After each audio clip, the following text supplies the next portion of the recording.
Israël, Netanyahou à Jérusalem dimanche pour faire le point sur le Hamas. Le Premier ministre israélien Benjamin Netanyahou à Jérusalem le 29 juillet 2018.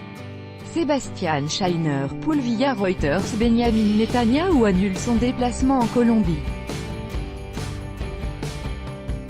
Le Premier ministre israélien préfère rester dans son pays, alors que la presse évoque des progrès dans les négociations avec le Hamas, le mouvement au pouvoir dans la bande de Gaza. Avec notre correspondant à Jérusalem, Michel Paul, c'est dimanche prochain que le cabinet de sécurité israélien se réunira dans un bunker souterrain pour statuer sur les progrès réalisés par l'émissaire de l'ONU pour la paix au Moyen-Orient, Nikolai Mladenov. Et c'est la raison pour laquelle le Premier ministre Netanyahou a annulé son déplacement en Colombie au début de la semaine prochaine. Officiellement, on ne donne aucun détail sur la teneur de l'accord négocié avec l'aide de l'Égypte sur une trêve qui, cette fois, devrait être de longue durée entre Israël et le Hamas.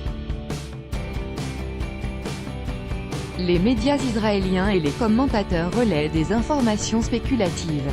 Notamment une information en provenance du journal libanais Al-Akhbar, selon laquelle l'accord prévoit dans un second temps l'ouverture d'un port maritime et d'un aéroport pour la bande de Gaza, mais qui serait localisé dans la péninsule du Sinaï.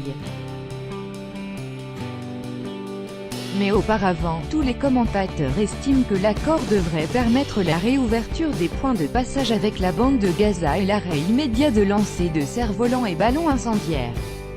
Pas de solution encore au délicat problème du retour des corps de 2 soldats israéliens en échange de détenus palestiniens.